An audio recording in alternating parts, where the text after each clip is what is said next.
honeypots are nothing new.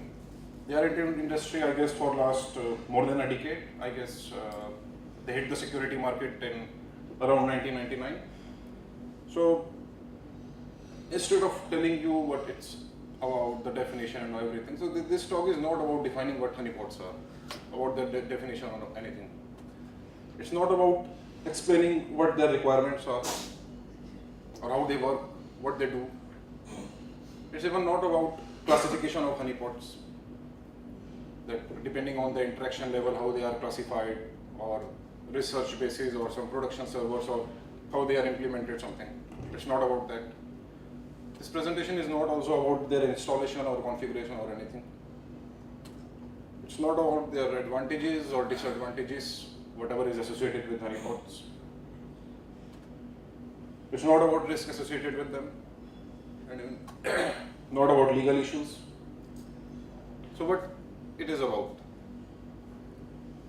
It's about making sense of data which we capture using the honeypots. So somebody might put question that, what's the big deal with the data?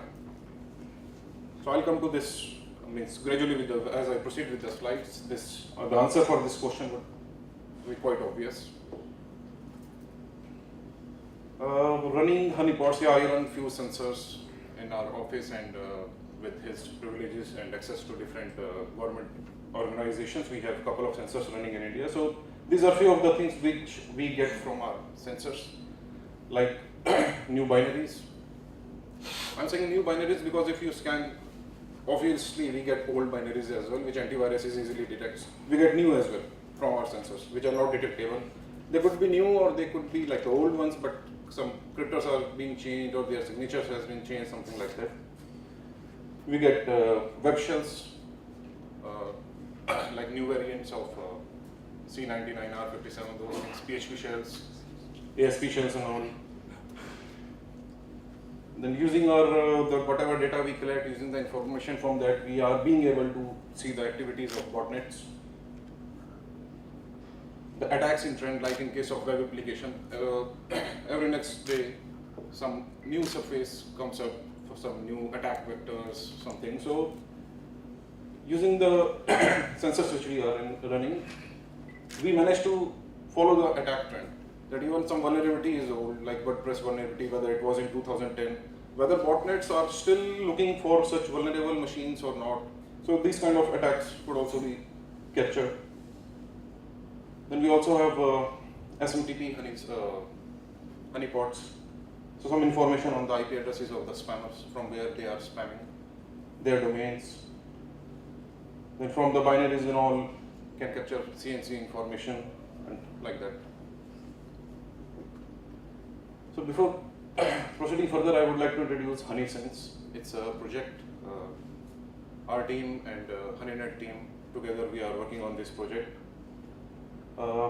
It's not a rocket science what we have done, but it's just we have cut down the efforts or the time which new users would have to invest if they want to work on this thing. So it's basically a ready to deploy Unix-based distribution. We have customized Ubuntu, the light version of Ubuntu, and we have included a couple of honeypots, which are active open source honeypots. This distribution means when somebody wants to install, configure a honeypot, so with the open source things, it's not that easy that you just download it and install it. You have to configure too many things.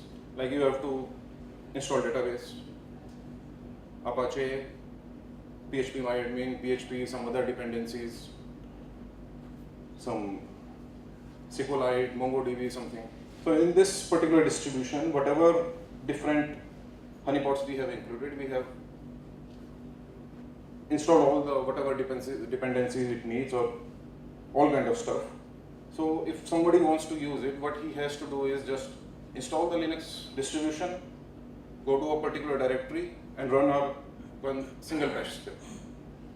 It's on the user whether he wants to run all of them or either of them. Just run the particular bash script and it will start running. So currently our distribution has these three HoneyNets. In future, we are planning to add more. Dymia is currently quite active and quite good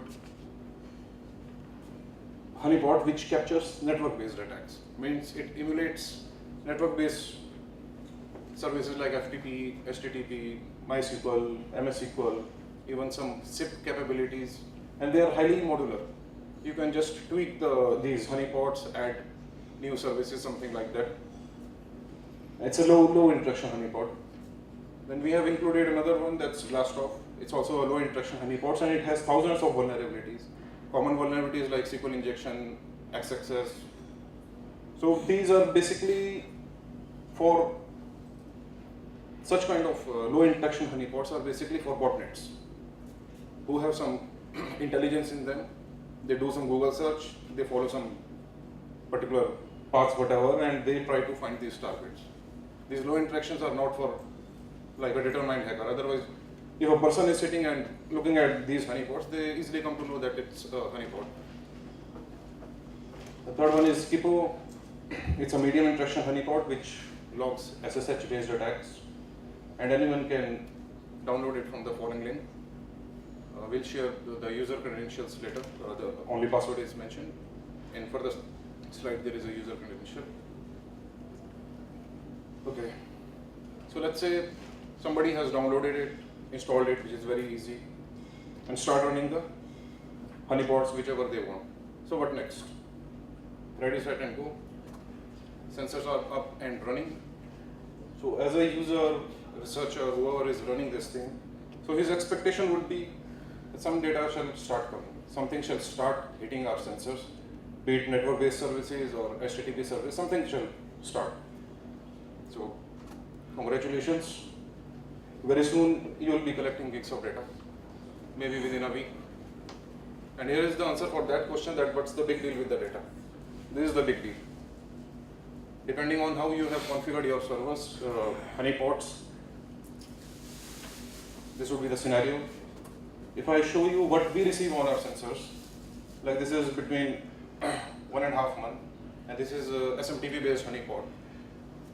This is 4 crore, 40 million spams in just 1.5 months, and that's a lot of data. Data to handle, data to make sense out of that logs. Another stats is like every week how many we receive generally, like 7 million, 8 million, 9 million. We have even seen more than 2 million in a single day. It's less than 24 hours and 2 million spams hitting our sensor. Just one sensor. So something has to be done if you want to make sense out of that data.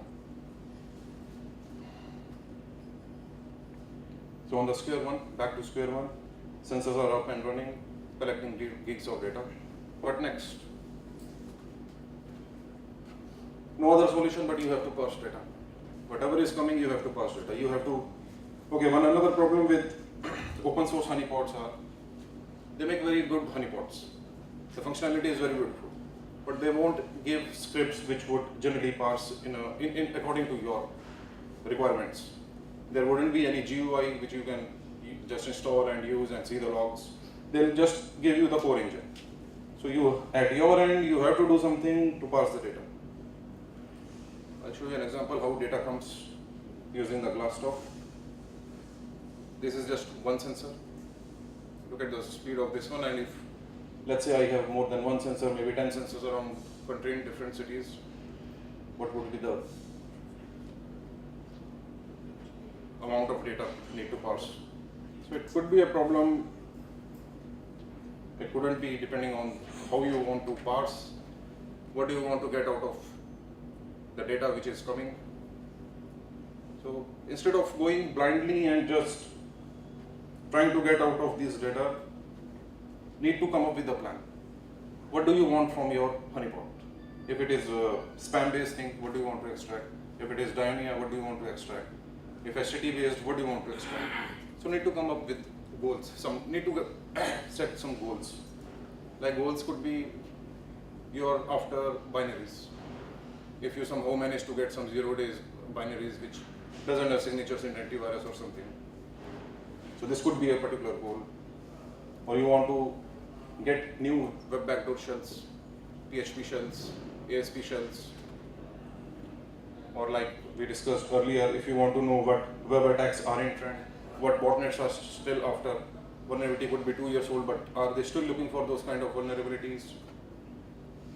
Or in case of SMTP honeypot, you might want to collect list of spamming IP addresses, the source IP addresses who are spamming, try to trace spamming campaigns.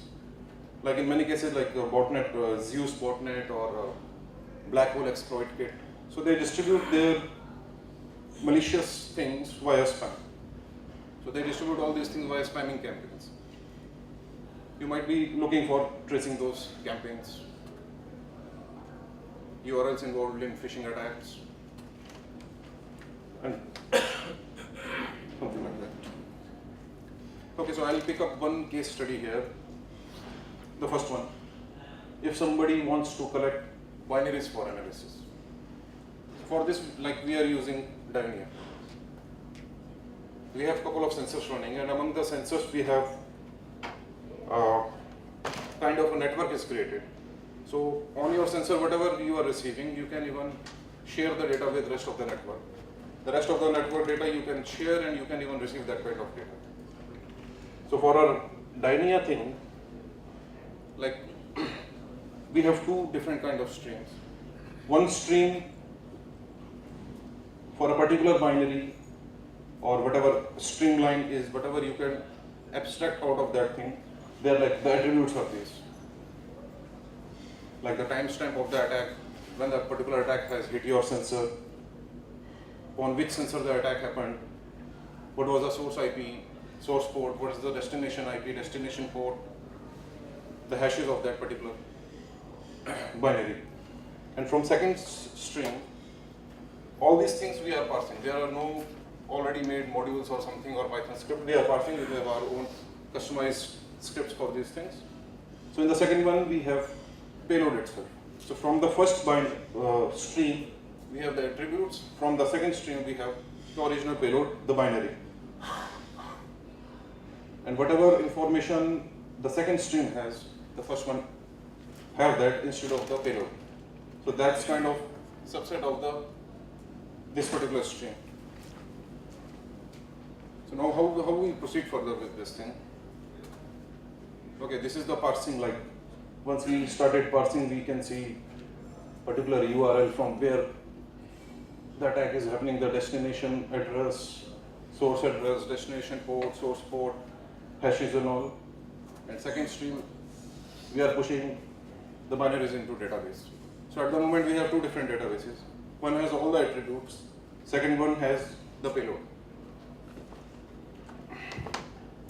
So again the same question, what next? What could be done with these two different databases which have different kind of information stored in them? Merge the two different databases. Like what we are doing, we merge them on the fly.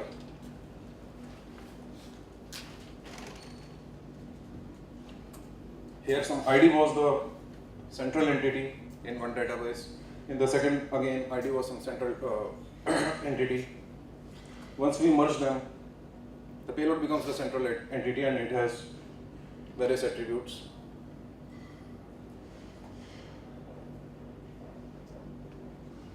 Now again the same question, what next? How can we, what shall we do with this binary?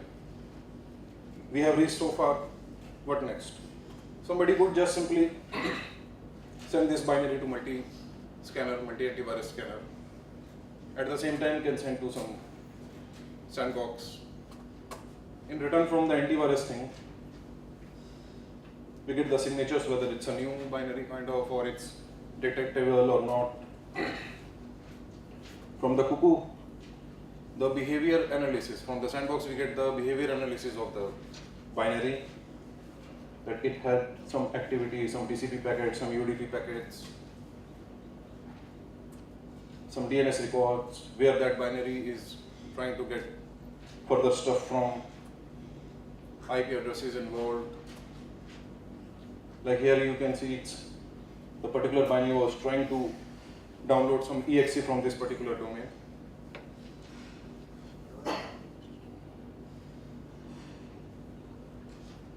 So like I mentioned in my first slide, what do I get from these things? If it would have been 0 results here, but some suspicious thing in the sandbox result, means antiviruses do not have signature for that particular thing, and researchers shall proceed further with the analysis of that particular binary, static analysis, dynamic analysis and all. So this way you can get some interesting binaries. If I take another example, this is something we have developed for the Glassstop thing. Glassstop is the web-based honeypot which captures web attacks. This is pretty old exploit, I guess 2 years old in WebPress, thin thumb. If I search for this thing, what I get? This is RFI attack. And this is all after parsing, what we are parsing and how we are pushing into database and now displaying on the front end. So multiple RFI kind of attacks. I tried this one, opened in the browser, something was available to download, seems shell, executed and yes, it's a shell. So every day we receive, if we run our scanner, means our, when we want to retrieve the RFI stuff, we receive lot many such scripts. Okay, here is another example. We have recently received this thing. This phishing email was received on our SMTP honeypot. It had some RAR file attachment. Some password protected and quite interesting stuff. I'm pretty new to RTLO. I don't know in details what is RTLO. I just know the functionality. So what it does is this thing. When you see the file, it comes as rcx.xls, but when you execute it, the extension just changes and it becomes an executable file. So this thing we received on our SMTP server. When the details of this attack, the IP is included or the CNC or those things, when we searched for those particular things in our Dynea database, more information was received. So this is kind of correlating different honeypots. Some more information is available on other databases.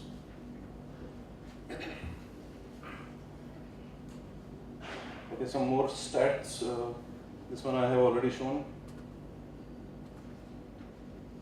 This is if somebody is interested in obtaining the IP addresses of spammers. Like this particular IP was found involved in sending these many mails. Some top suspected bots with their size, like this particular botnet was found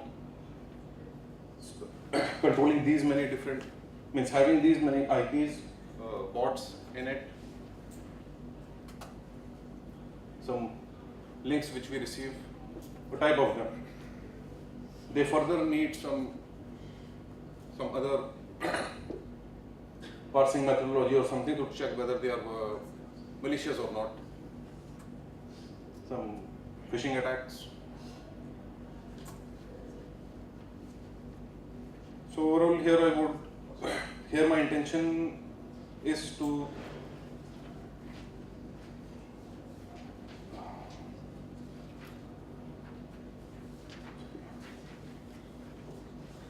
so depending on actually the potential of these honeypots are tremendous. It all depends on what information you want out of them, how you want to retrieve the information, what your different goals are. Like using the information which I explained in previous slides, you can create IDS tools if you have the signatures, if you know the attacking IPs, the domains, the ranges, you can create IDS tools, you can create firewall rules, antivirus signatures. This is pretty good framework. Interested guys must check it online. In case of IP addresses, you can collaborate with ISP to blacklist the IPs. Those who chase botnets, if they know about the complete range of particular IPs, they can proceed with sync pooling and many more. All depends on what your target is. Any questions so far? The SMTP honeypot you mentioned, right? So, if you get some URLs through that mails, spam mails, right? So how do you extract binaries from that URLs? Is there any automation ready with you? Or? Haven't proceeded with that. That's in pipeline. Need something which will, we just fetch then the list of the URLs, it goes there, find something. So have to work on that. That would be a totally different module. Okay, so with this thing, my part is over. If anybody of you have any further question.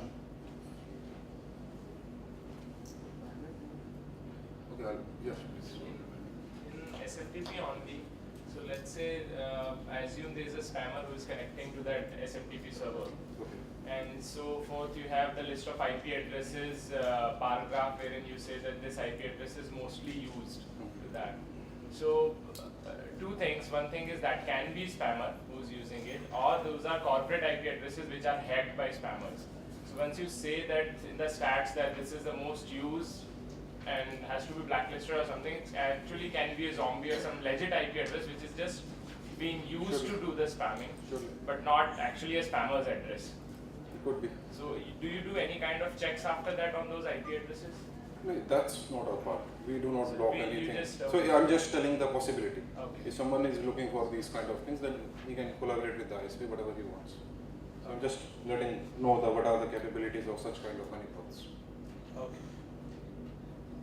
Any plans to make it open source? Which one? SMTP? Yes. It's going under Global HoneyNet project, and soon it would be available. Just finalizing some stuff.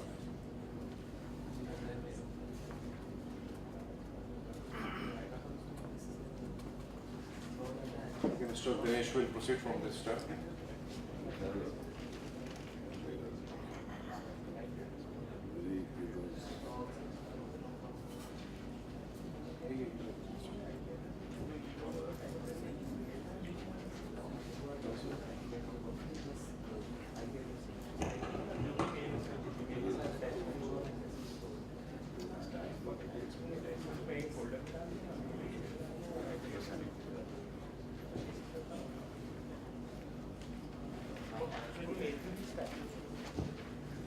Hi. Hi everybody. Good lunch. I don't know, but something. Okay. I will just talk about some stats and whatever current status of the Honeyhill project. What we are doing. A little bit of introduction to what the Honeyhill project runs as a Google this thing GSOC. And a small announcement about what we are doing at CDRC, which is for the community. So currently, like you were asking about, you'd like to know what's up and what's not up.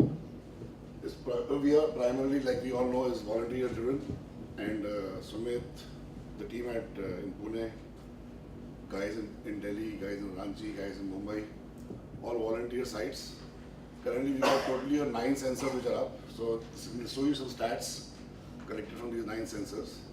They all are collected at one central point, and what is called the HP feeds on the Honeyhill project, and from there we put it back into our own database. So currently, there's 3 in Pune, which includes the SMTP trap which he is talking about. 2 in Ranchi. For those of you who don't know where Ranchi is, please go and check it out. It's a very happening place. It will soon become a happening place. Delhi, there are 2 right now. Mumbai, there are 2 right now. Incidentally, within this 2, I must also tell you that among this 9, there are 2 which go up and down. So sometimes the guys are not there, sometimes the guys are there. We've gone between 9 to 11 from time to time. Our target is 30 by the end of Q2. Our target was 25 by February. We couldn't do that. We came to wherever we are. But we have pretty good progress. We've got 7 colleges which have promised to put up sensors. We've got, when I say LEA, it's law enforcement agencies. So UP police and IP police and Andhra police have promised to put up a sensor each. And there are 5 volunteers again across the country where we would have stuff up. But besides the 23, there will be 7 more who will be identified. So any of you guys who are interested to volunteer to set up a honey pot at home, sensor at home, please feel free to write in and let us Actually, know. nothing much is needed Yes. from the hardware side. Just even your XP box, What is the bandwidth requirement in all? minimal, Minimum. nothing much. For a single sensor, two sensors, it's fine. You just need to port forward proper ports where attacks are supposed to happen. That's it. So like Sumit had mentioned earlier is that, by virtue of having the HoneySense distro, it makes life easy. And anyone who doesn't have, who gets stuck someplace can always call in and get help. And at least in Delhi and in Mumbai and Pune, of course, there are volunteers who can go and help.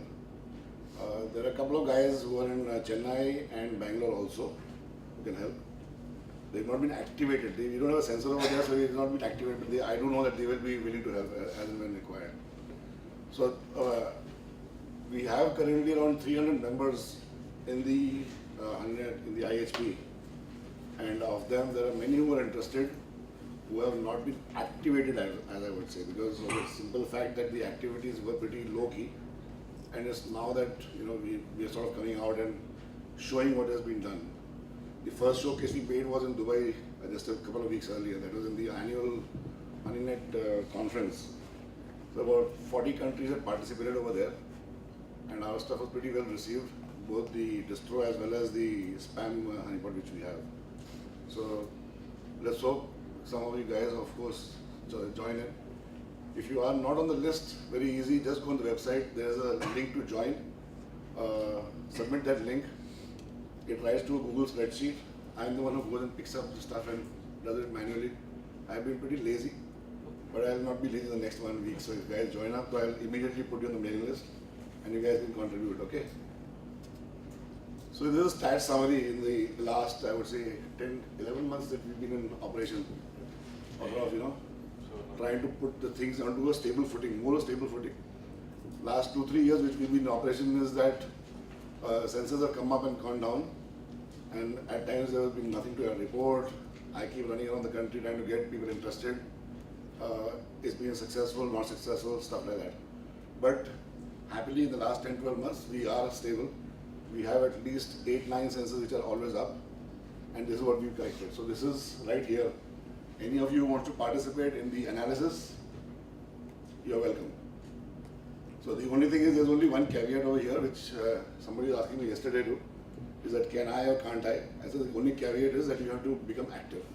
So don't just expect that you'll walk in and get some goodies and walk out and have fun on doing some manual analysis. No. Put in some blood, sweat and tears, as everybody else has put in, and become part of the group, or become part of the active group, fine, and contribute. So currently we share this information with law enforcement primarily. It's also shared with a couple of researchers also. So that is not something which is off the cards. So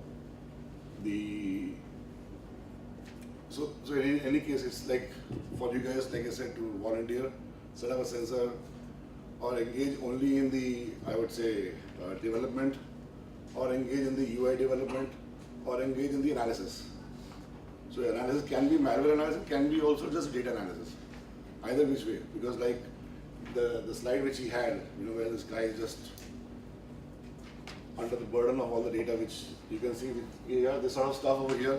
It writes humongous amount of data. There's humongous amount of disk space used up, and you just go mad.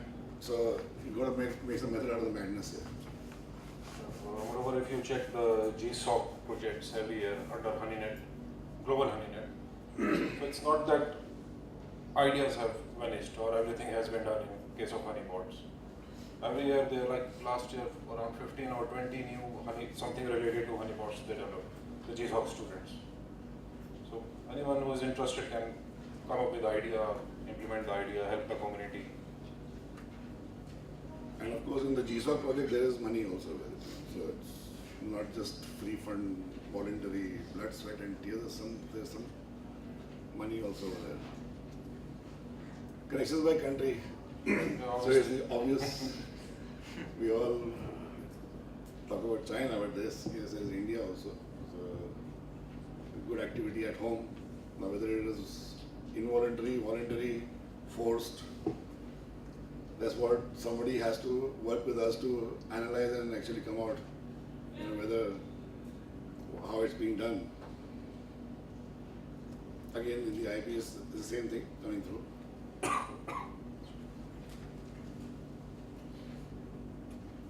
Sort of a small heat map. And sometime back I don't think I posted that link on the Null group, but there is an international honey map also. So did I post it on the Null group? No. I don't think. I don't think so. No. Not seen that. So okay, we'll do that. I'll do that today. That will be also interesting for you guys to look at because it shows the India dots are, it'll show you the honey map. So it'll show you what HoneyNet's sensors are installed across the world. And of course, currently we are 8, 9 or 10 over there. So let's say it become much more as we go by. One thing interesting is that India has a maximum number of members. As we touch 30 sensors in the country, we would have the maximum number of sensors in any one country. The target from our perspective is that we have sensors north, south, east, west. So as far as Assam, Meghalaya, where currently there is talk with the law enforcement agencies over there to set up something. So maybe it will take a bit of a longer time to do that. But at least I know I can reach as far as Orissa and Calcutta to pahunch jaunga in about a month's time. So I know people over there, so wouldn't be a problem. But going beyond that further east, I have never been that side myself in my life, so maybe it will be an opportunity for me also to go that side. But look at HoneySense when I put it up on Nalcon today.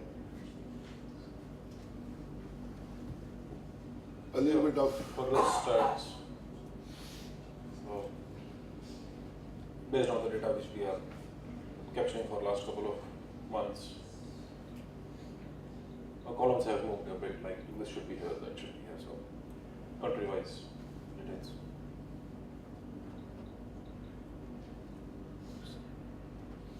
So, talk about the distro. Anybody wants to download the distro? It's right here. So these slides will all go up. You will have the distro, the FTP information, and download, install the script in there. It's as easy as 1, 2, 3. Yes. Just take the pain of installing Linux, and I guess most of us are comfortable. It's Ubuntu, lightweight Ubuntu. Hardly 5 to 10 GB of space is needed. 1 gig of RAM. The only thing is that if you have a lot of traffic coming your way, you'll run out of hard drive space. So, what we do is, the point is what we would say is don't panic. Don't go and buy additional TVs and RAID or whatever. Do what is limit your logs to maybe 5 days. So let it override every 5 days. Every 5 days you can pull out local stats for your own benefit. Because anyway the stats are being written, like I said, to a central database, and at any one, and so it gets merged with whatever is being received from all the other sensors. So you would not need to really chase whatever you are collecting on your sensor.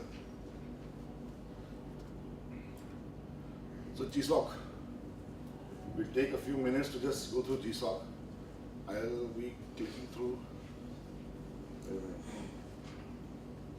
I have the?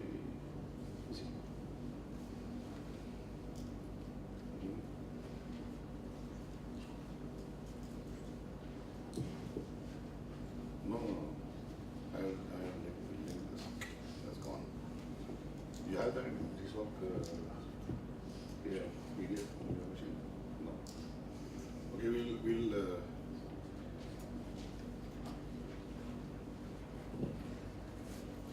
so I'll have to keep GSOC on hold for a few minutes. And like I said, introducing another event happening in Jharkhand. So this is responsible disclosure. And you all know what responsible disclosure means. And I think a lot of us over here have been struggling with the fact that we find stuff and we go and report it to some company or some government department, and the department or the company does nothing about it. Then you get frustrated, you go and bang your head against the wall, you go and try and kill somebody else. You don't know what to do with the vulnerability which you found because you can't exploit it, you can't make money out of that. Right? And if you try and even go and somebody puts it somewhere and somebody doesn't like, you are always on the risk of going behind bars. Because in India, if even liking something is a crime here. So what we decided was that the community requires a forum, which is, I would not say above the law, but at least which is driven by the law. So what we did at Jharkhand Police was to set up a responsible disclosure. This is one of the first initiatives for the community which we will come up with. You will find 2 or 3 more coming up later on. So any of you who find something, you can just submit it to us over there. You want it to be anonymous, you want your name to be disclosed, it's your choice. Exercise the choice over there. Give us your name, give us your email address, give us your phone number, give us everything. And don't worry, if you say anonymous, it only remains with the department, it doesn't go anywhere else. So the reason why this contact information will be required is primarily to connect with you and to understand more about the vulnerability to disclose if required. Otherwise, it is disclosed to the company or the government department. Now you would wonder if those guys have not responded to you, how will they respond to us? So how will they respond to us is very simple. What we would do is disclose it to the person concerned plus the CXO in that organization, plus the intelligence bureaus, plus the law enforcement agency in that city. So there would be a mail going out from the Jharkhand DG of police to the DG police of that state and the IG or the highest officer concerned in that city wherever that company or that government department is located. That is one. The second thing is that we would follow up if the correction is not done. As part of the disclosure to that company or the organization, what we would also do is offer to help them to close it if the effort is not too high. Okay? Because in any case, when you will give the POC, you will give the fix also. So that if those guys are still dumb enough not to use the fix and to get it done properly, well, somebody from our team will go and help them. If that still doesn't work, the guy will get a second reminder from us. If that still doesn't work, then he has some dirty mail coming from us. The dirty mail is very simple. It is based on the IT Act. The IT Act says that any organization should have a reasonable level of security. And if you, so for us it's a very simple thing. It's like a lawyer twists words. So I have twisted the words to make out that mail saying that, sir, you are not compliant to section so and so of the IT Act. It attracts penalties to the extent of so many lakhs and so many months in jail. We have reason to believe that it can be applicable and request you to take action immediately. The persons who could be liable under this are A, B, and C. So one does expect that should wake that person up. If that doesn't wake that person up, then you have to use some Kumkaran tactics here. So we'll see. I hope we don't reach that place, but I hope because awareness is increasing, so let's hope we don't have to come to a point like that. And of course, there are no bounties over here. There can be a hall of fame. If the Janata wants a hall of fame, that can be put up. Recognition can come from the department, yes, at the end of the year or middle of the year or whenever, depending again. So you can visit the website and drop your comments over there, suggestions. There's an FAQ, there's a form. There's just 2 things over there. If you guys think something is lacking, something more should be done, let us know, we'll change it. I will change it, it's not somebody else. I am the one who's doing this. So, and we'll take, well, so it'll be announced again on the null mailing list also. I have not done it till now. So that's it, and maybe I'll show you this 5 minutes. 5 or 10? 5. So, no, that GSOC document I'm going to show. GSOC document. वो PDF है. I have it on the machine. GSOC is primarily for students. You know, so the students come up with a project which is mentored by some people on the HoneyNet project, and Google sponsors the student to the extent of about $5,000, from $300 to $5,000, right? And it includes a trip or whatever to the US, to any university or wherever to do your studies. It includes also that when the HoneyNet project is, the annual convention happens, then you get invited over there too.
इतना want नहीं है।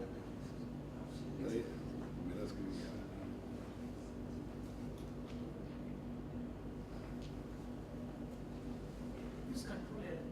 Control है screen slow है।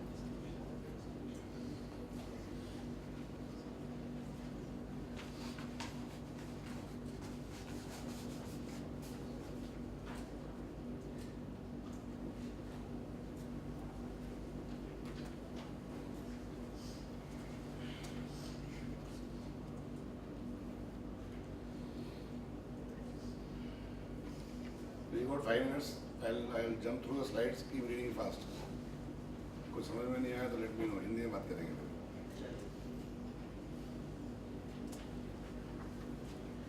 Students from all over the world, undergraduate, masters, or PhD guys. Stipend of $500 to $1,000 or $2,000, $5,000. क्या हुआ? Oh, sorry. Should I start again? Opening statement was Hindi में बोलोगे, English में जल्दी पढ़ना नहीं तो हिंदी में बात करना पड़ेगा। हाँ? Yeah, there's a pain. Holding it here is a pain. So okay. So you have a mentor, and the mentor sort of helps you into the project. So this PDF will also go on, and so read it through. You have a project, you have something which you think you like to like Sumit said, it's not about there's nothing like a small or a inconsequential project. You have something, you have an idea on your mind, you're a student, welcome to put it through. So even if you have an idea for a great UI or something on parsing all the information which is right there, putting something through, connecting moon with the sun or whatever, no problems.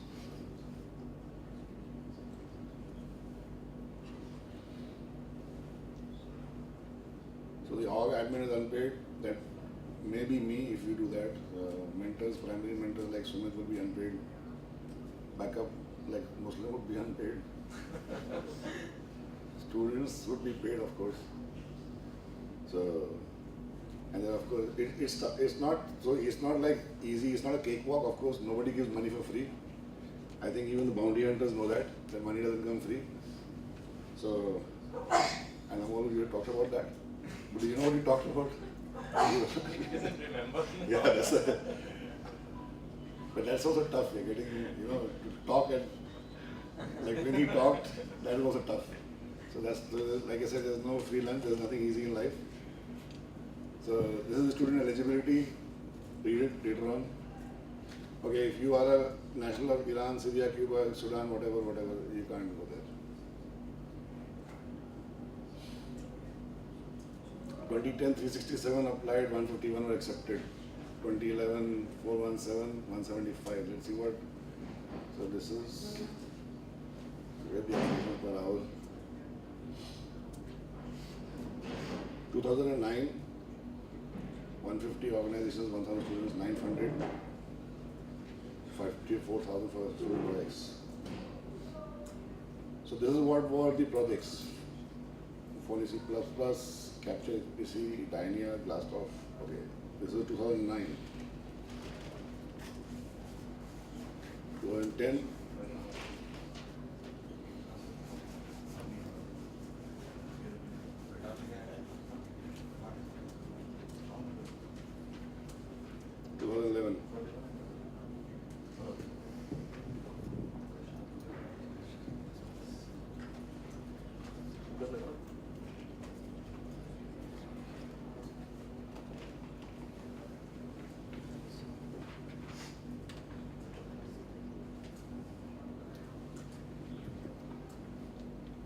Now, most of the guys who were on the 2012 list were there in Dubai, fully paid. So, besides what they got paid anyway.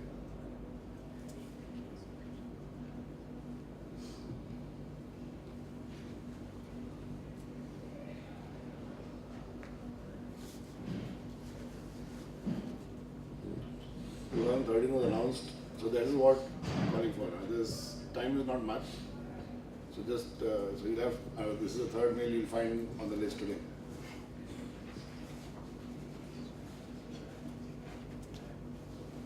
A little bit over here, application.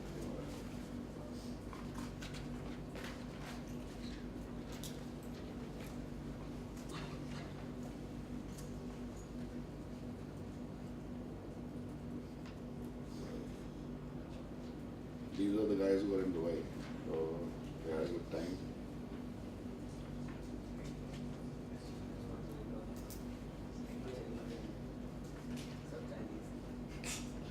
Mostly Taiwan, China.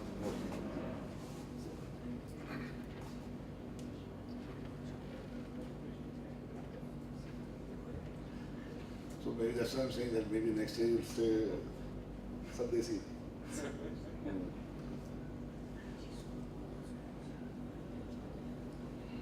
So okay, so this is it. The idea was to introduce DSOC into the community over here and help you guys, whoever wants to participate. And if you are not a student and you have friends who are students who you think can do stuff, yes. So whenever anybody you write to those guys, you can write to them directly and CC to us. we'll help out for sure. So, I think this is it. Questions or anything, you can take it now, offline, on the mail, on the phone. Thanks. Thank you very much.